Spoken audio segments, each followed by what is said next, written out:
Hey man, I'm here with my guy Marc Johnson, world-renowned Hey, comedian.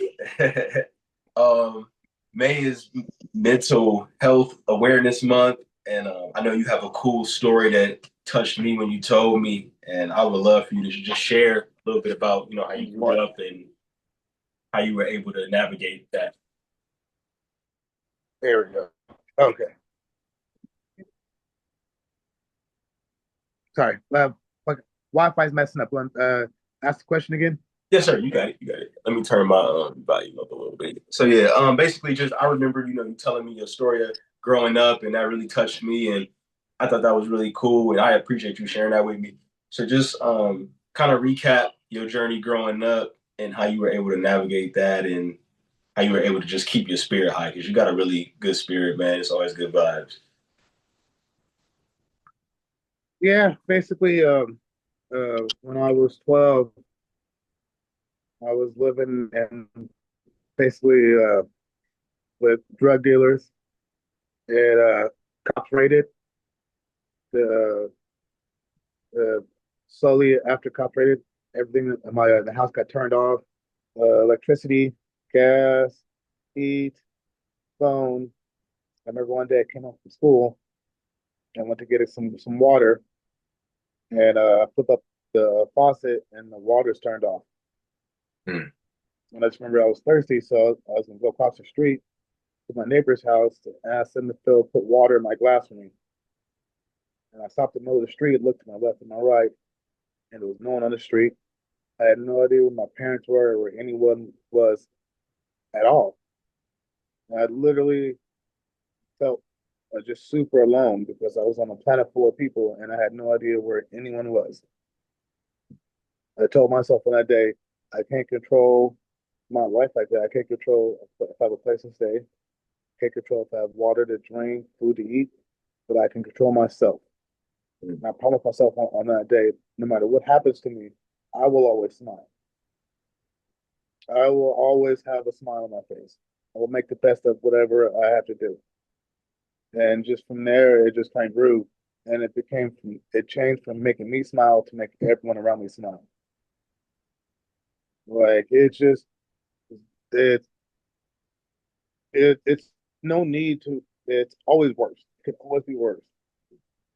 That's one thing I've known is as bad as my life was and as crappy as my childhood was, there's a lot more people on this earth that have a lot worse. So it's perspective, and I've just always had that perspective of just keep moving. What are you gonna do? Life is hard, but that's part of life. No, thank you, man. That was dope. What is something you want to see um, to prevent things like that to other children? What are some things you feel is a start for us as a society? Because we live Uh, in Vegas, we see a lot of that. I'm sure that stuff happens, more often than we realize. to, it, it it's it's that's a hard question because it's not about just there's no real way to do that because my parents are great people. They just were too immature at the time. My dad had me. My mom and my dad, they were both 19 when they had me. All the time they were like 35. They were 35, 40. They were great parents. It just problem was they didn't have me at 35, 40. They had me at fucking 20. So it just took them a while to mature up and fight their own demons. Because when you have kids, you having a kid does not dissolve your current demons you have. So they had to go through what they went through before they were ready to really help me out and be there for me emotionally. So it just takes there's no real answer. It's all about who the parent is and how mature they are and where they're at mentally and physically. Because you could be a great mom, but if you're in an abusive relationship, you're not going to be able to be a great mom because you're going to be dealing with that. So it is unfortunately, as long as we're humans, it's just Mistakes will always be made.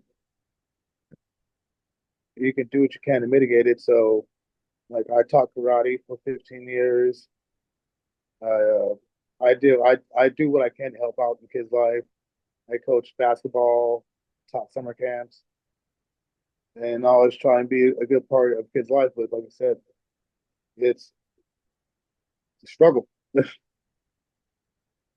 All right, that's dope, man. That's dope. Was there anybody like in a school system or a community center type of deal where like you could confide to, like a teacher or a counselor or anything? And how important are those people to you? No, not for me. But that's because I was basically homeless from 11 to like 17. So I would move to different houses, and pretty much every like 3 to 4 months I would be in a different house with a different family, sleep on the couch. So I went to like 4 or 5 different middle schools and like junior high schools. Uh,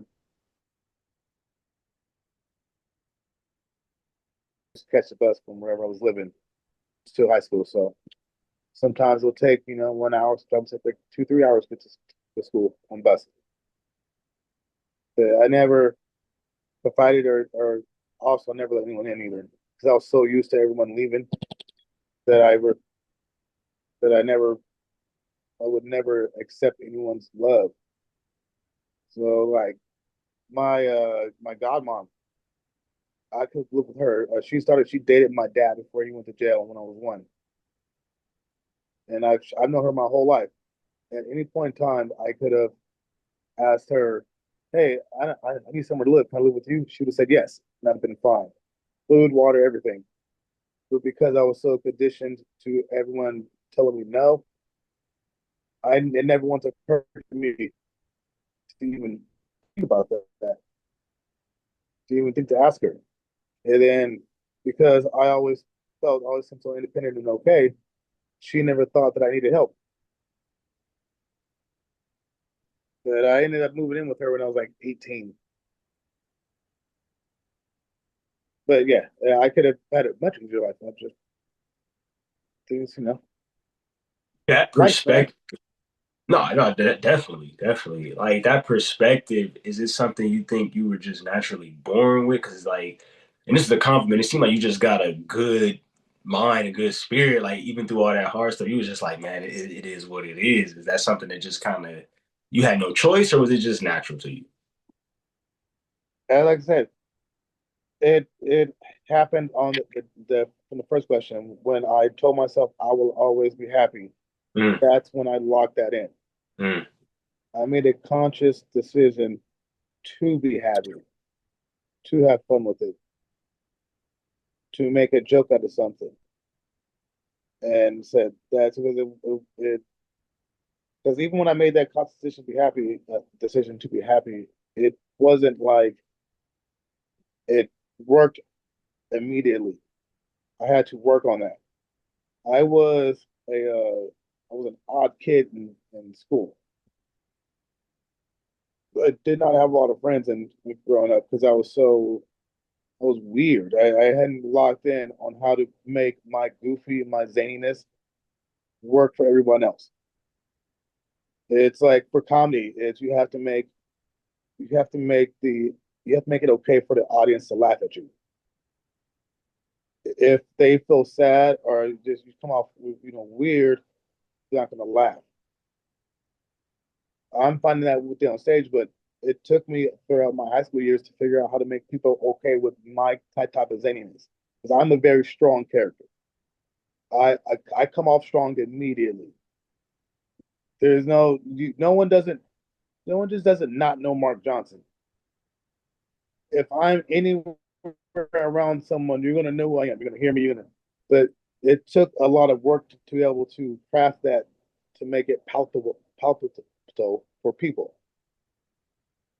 Because yeah, I was not popular. Didn't have pretty much any friends in school. So I just worked on people, worked on making them understand me, and worked on being and just always did me. I think the fact that I'm like that as much as I'm genuine. is there's no need, there's no lying, there's nothing about, you know exactly how I feel, you know exactly who I am from the jump. And Absolutely. so that it's just a part of who I am, I guess too. I guess right, maybe it's me. You mentioned that you coach basketball and you did things for kids. Was there anything new that that experience taught you? And Sorry, say it again. when you taught kids and coached basketball and all that, was there anything new that you learned from that? Just seeing them and any type of joy you got out of that? Oh, I got so much joy. It was amazing watching kids grow up and like being just a positive part of their life. It's something that I can take with me forever.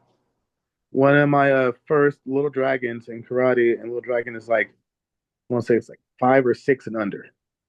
So they're like the little kid ones.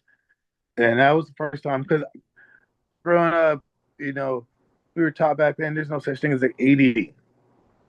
And I started teaching these kids, and I was like, oh, that's ADD.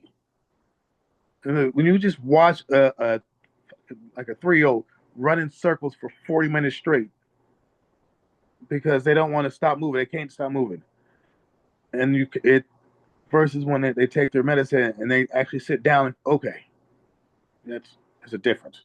This stuff works. But I had to local dragons to teach. I taught him for like maybe 4 years, and then he stopped coming to karate because like something happened in his life. And then I saw him 10 years later. He was like 16, 17. He was like, "Yeah, I've been to juvie a couple of times." And I was like, "Oh, it was at Walmart." And he goes, "But I remember you teach me karate, and it was always nice. And I was like that." And he was happy to see me, happy to see him. And like I said, his life didn't go according to plan or how he wanted it to go, but I was still a nice part that he remembered, even though he was like 9 when he, 7, 8 when he stopped going. So it just taught me that the little things matter. What's a I ain't gonna hold you too much longer. What's a stigma you want to see broken about mental health? What's something you want people to understand about it that they might not?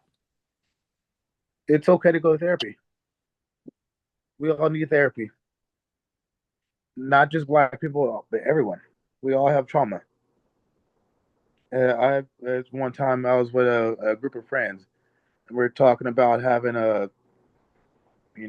terrible parents, and like we all had stories about how we what our parents did to us and how we didn't like that, and like bad crap stuff they'd done. And then I had one friend who goes, "Yeah, my dad used to work a lot, never be there." And we were like, "Okay," because his story, my story was, yeah, my dad once had me pick him up. I had to drive him to to some place to get laid. I had to sit in the car for like an hour and a half at like 2 o'clock in the morning so I can drive him back. Mm. Stuff like that. And then his story was my dad worked a lot. And he was trying to fit in with us and tell a story, be like, yeah, I get it. Like my parents are terrible too. And everyone's like, okay. But for him, that still sucked. For him, it still affected him. You can't knock him wanting to see his dad more. His dad was gone a lot too. It's not like as we said. He basically was like, yeah, I had a nice life, but I just really wanted to be around my dad more. Mm. And as a kid, is that you can see how that still affected him and something that hurt him. So even he needs therapy too.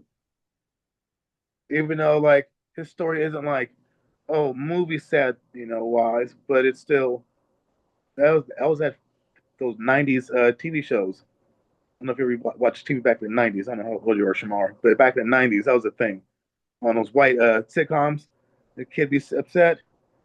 Dad's always working. He's never here. I'm like, man, you live in a house out there drinking water and shit. All right, better calm down. But that was still affecting him. Yeah, so there's never a reason too big or too small. Mm, I like that. You know, mental health is it still affects us all, and therapy is what is a good answer. Someone to talk to. Therapy is a good answer. Good answer. Before we wrap up, man, any quote you want to share? Any just last words of encouragement to anybody out there who may be struggling? You know, Because you said a lot of great stuff.